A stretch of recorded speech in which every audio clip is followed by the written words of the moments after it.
Olá, gente, sejam muito bem-vindos em mais um dia, mais um encontro com a Palavra de Deus. A nossa leitura da Bíblia de hoje segue o nosso plano bíblico anual de 365 dias e hoje é o dia de número 203 do nosso plano. Vamos seguir nas cartas gerais e também continuar as cartas de João. Concluímos ontem a primeira carta, agora nós vamos para a segunda carta e eu quero trazer para vocês também uma visão panorâmica dessa segunda carta, já que é um capítulo único, é um capítulo bem curtinho, né? São apenas 13 versículos, então vale a pena que eu fale um pouco mais sobre essa carta. Já deixa aberta aí a sua Bíblia na segunda carta de João.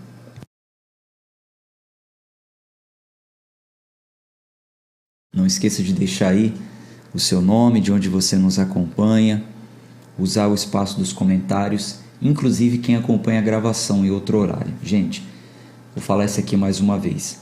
É muito importante a sua interação com a leitura.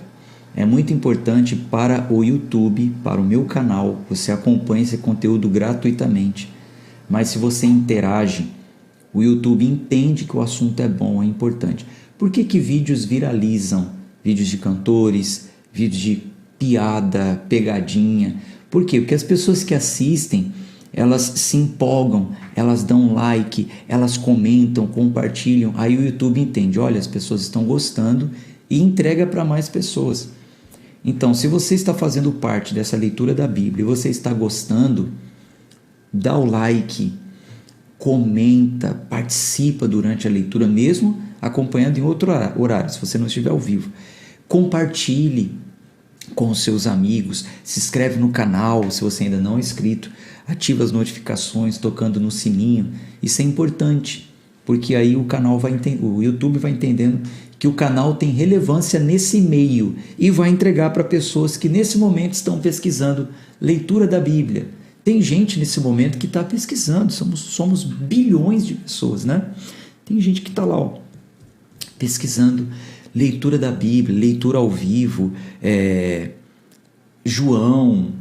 Então, esses nomes sendo pesquisados no YouTube e o YouTube vendo que o nosso conteúdo é bom, vai entregar. Então, assim você se torna um compartilhador da palavra de Deus, tá bom? Nos ajude dessa forma. Vamos orar?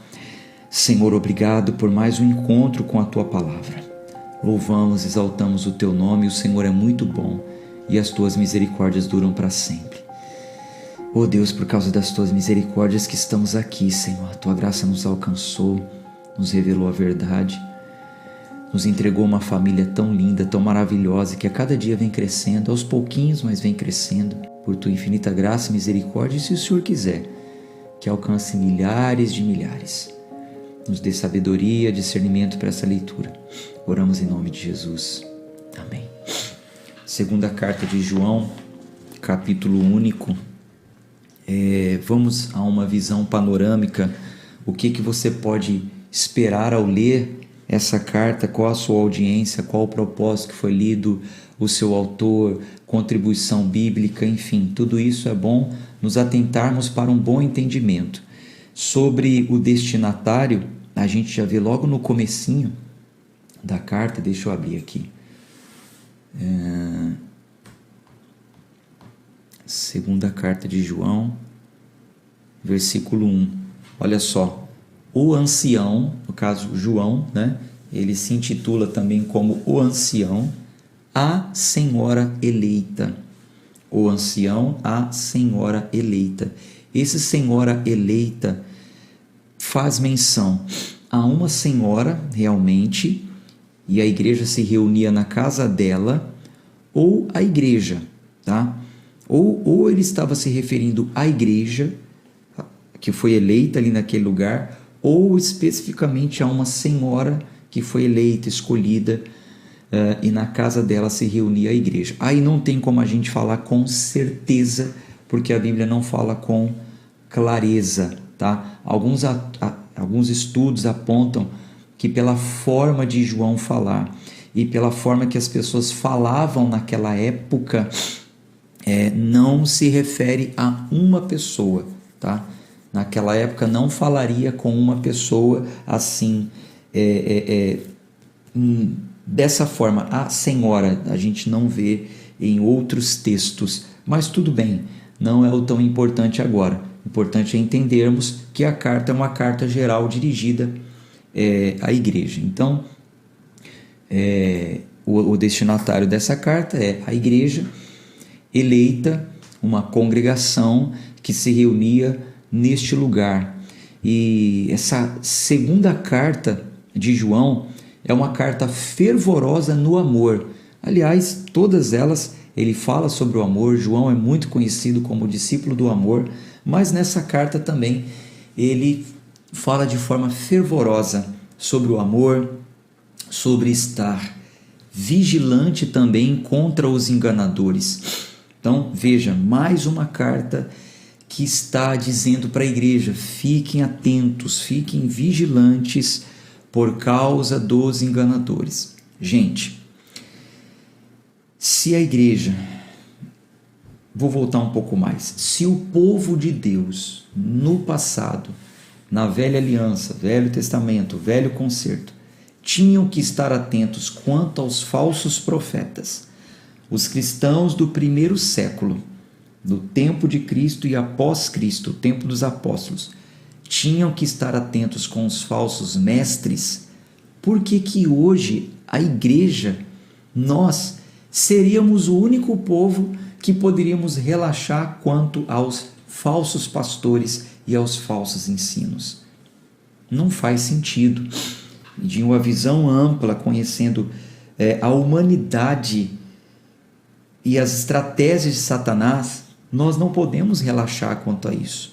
Tanto é que Tiago, Pedro, João e Judas, que é a última carta das cartas gerais que nós vamos ler, todos eles falaram dos falsos mestres, do falso culto religioso, do falso profeta. Paulo, então, o que mais falou? Jesus Cristo também falou. Então, faz parte da nossa entrega para a igreja, nós pastores, mestres, falarmos sobre os falsos profetas, o falso ensino. Eu digo isso porque algumas pessoas às vezes vão lá na minha rede social e falam assim: e fala só de salvação, pastor, para de falar de falso profeta, para de falar de falso pastor, de igreja que faz coisa errada, fala só de salvação. Eu não posso. Como assim? Faz parte de todo o entendimento, toda a pregação, toda a entrega. E falar de falso profeta é falar de salvação, é privar pela igreja. Nós vamos ver na carta de Judas que Judas começa a escrever a carta falando sobre salvação, ele muda de ideia.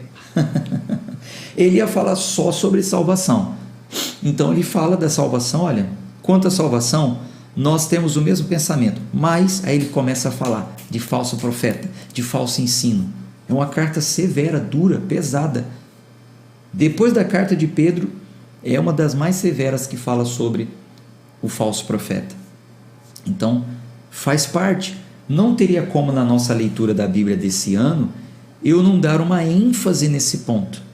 Não tem como. Nós estamos lendo e interpretando a Bíblia inteira, mas eu tenho dado ênfase, eu não sei se você tem percebido, eu sempre dou uma ênfase nesses pontos, porque isso é segurança para a igreja, é segurança para nós, tá bom? Vamos em frente então. Sobre o autor. Bom, sobre o autor é o mesmo, né? É o mesmo das outras, da primeira carta, tá? João, no caso. Nenhum outro autor é apontado ou sugerido como sendo o autor dessa carta, tá? Há uma semelhança muito grande entre a primeira e a segunda carta e, enfim, fica muito claro aqui que o autor é João. Contexto histórico, vamos contextualizar um pouco. Essa segunda carta, que foi escrita por João, provavelmente ela foi escrita durante as últimas 2 décadas do primeiro século. Nesse período, João ele exerceu uma liderança pastoral junto às igrejas na região de Éfeso. Como falei para vocês, ele era um líder um dos líderes da igreja em Jerusalém. Após o ataque romano, ele viaja para Éfeso e atua ali como pastor local em Éfeso, tá? Então é muito provável que ele tenha escrito essa carta estando em Éfeso e aí envia a carta para a igreja.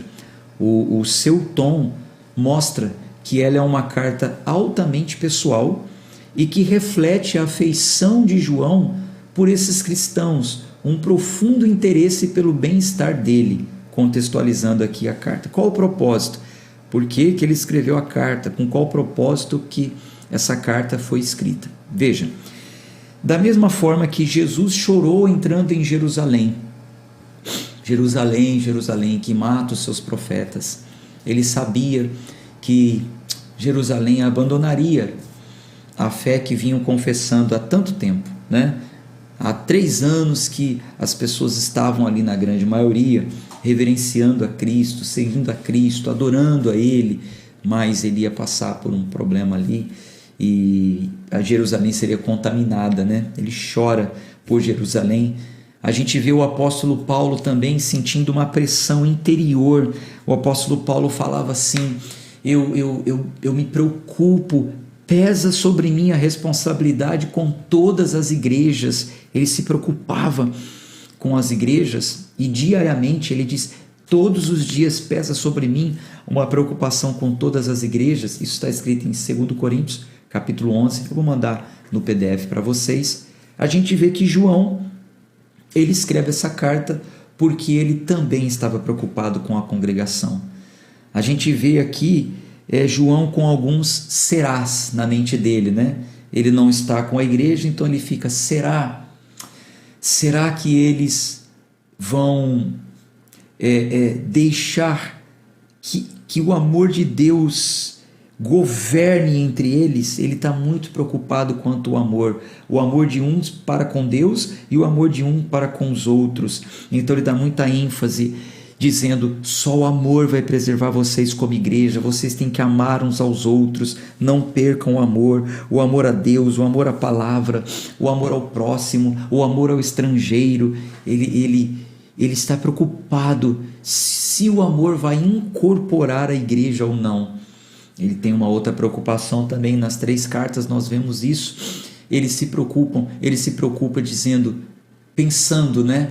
Será que eles vão cair nas mãos dos falsos mestres? Então, essa segunda carta foi escrita aparentemente para ajudar os leitores a levar adiante a vida com Cristo, seguir um compromisso com Cristo em amor, vigilantes e não cedendo ao falso ensino.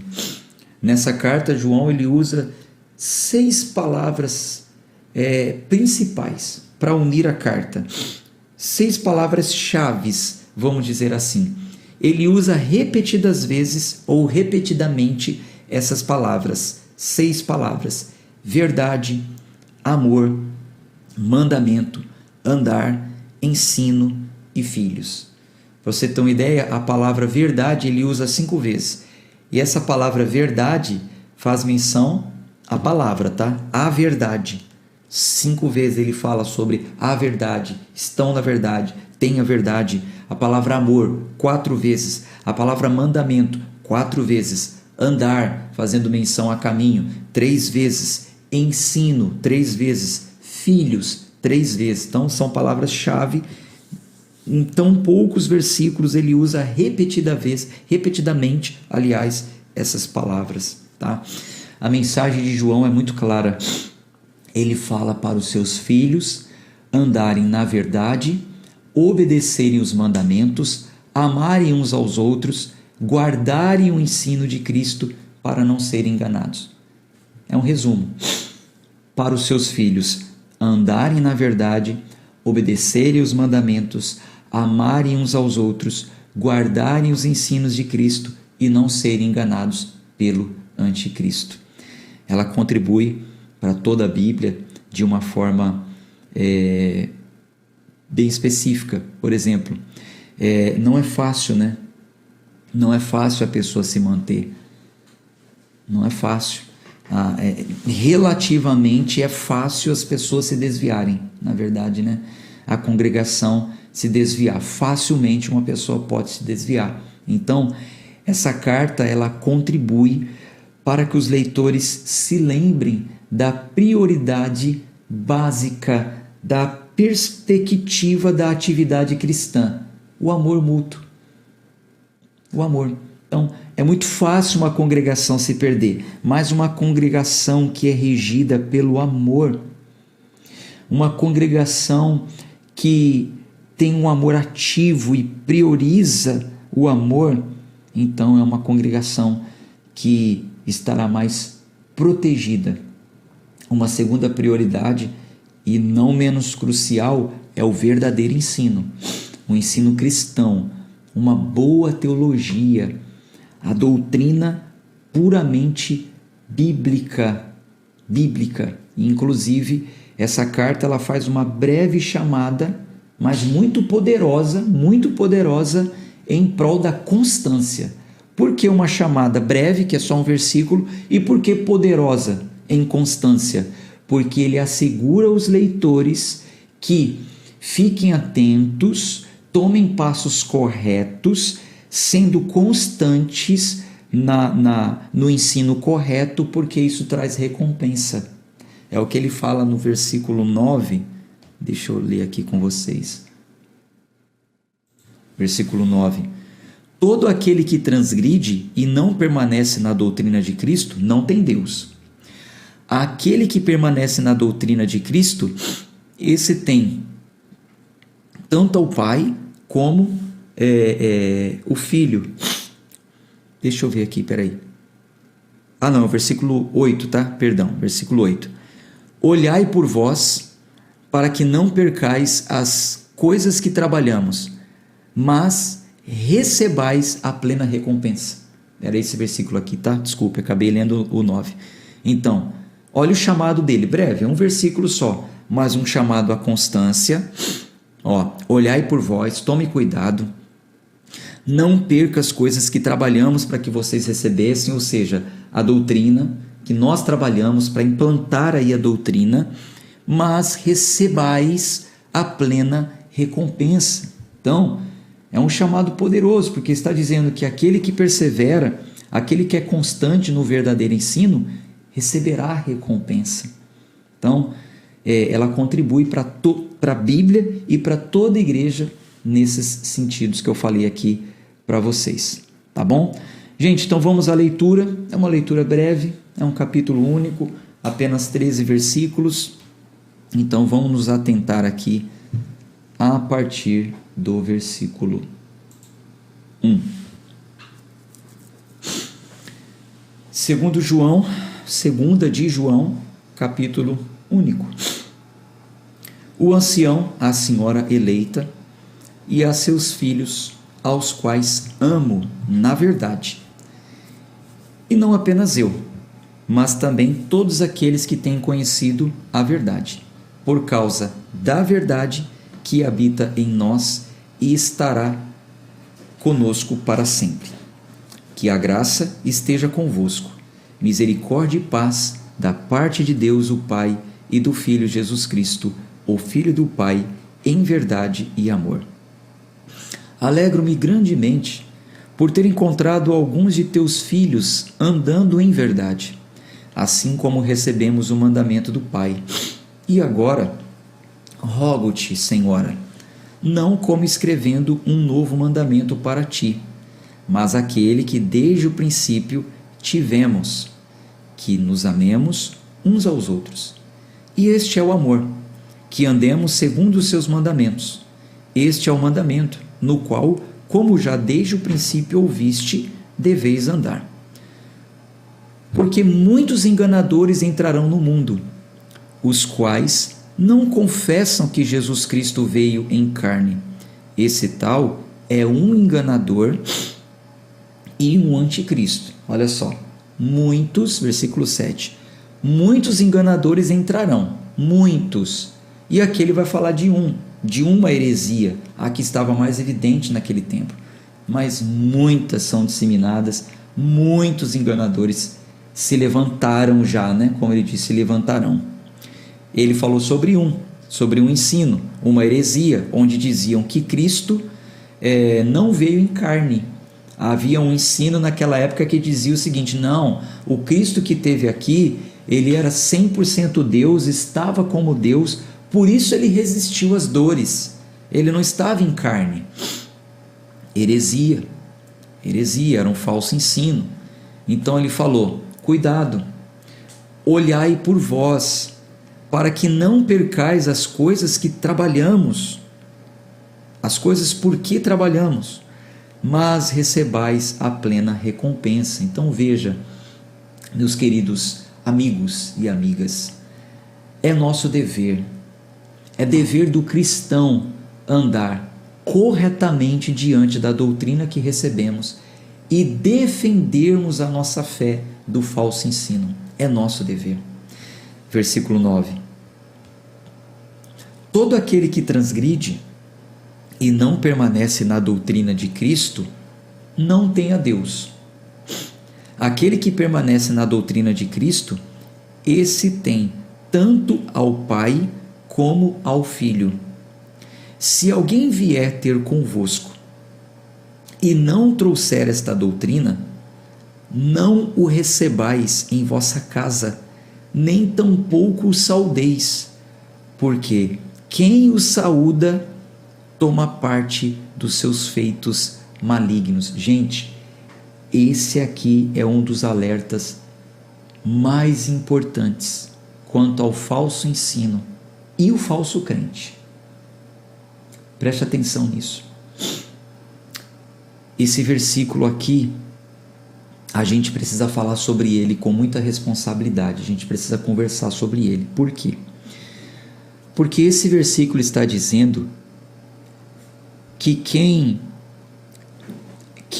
saúda, ou seja, quem recebe, quem acolhe um falso ensino e não refuta, mas saúda, recebe, ajuda, patrocina, acaba tomando parte daquilo, ou seja, sendo conivente, acaba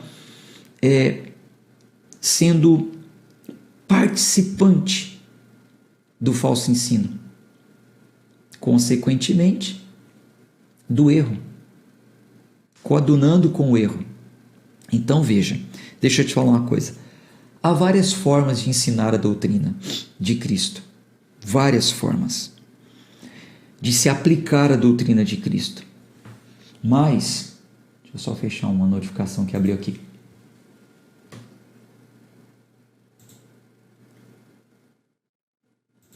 Então, há várias formas de ensinar a doutrina de Cristo, várias formas de aplicar o ensino.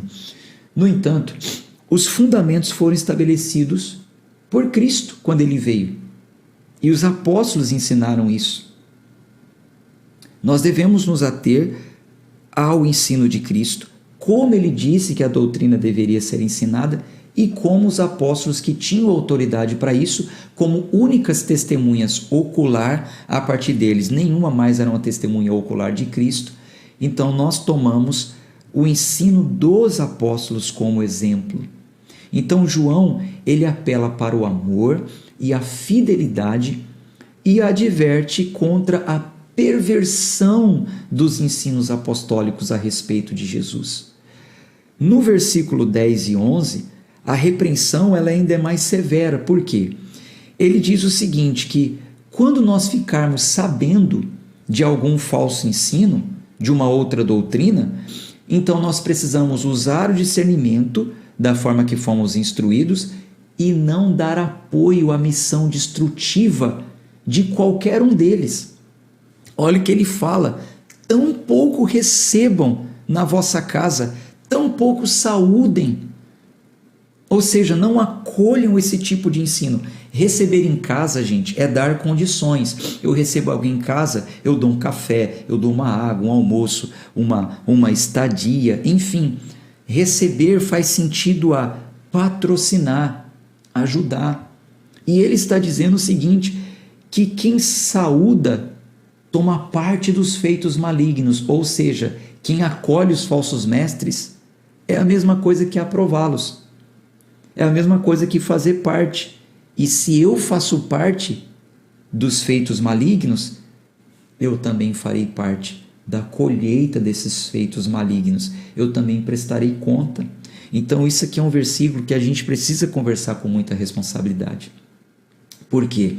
Há quem diga assim, olha só, há quem diga assim, se lugar A, B, C ou D, para não dar nome de lugares, isso aqui não é sobre igreja, se o lugar X, Y, Z está fazendo coisa errada, problema deles, eles que vão prestar conta.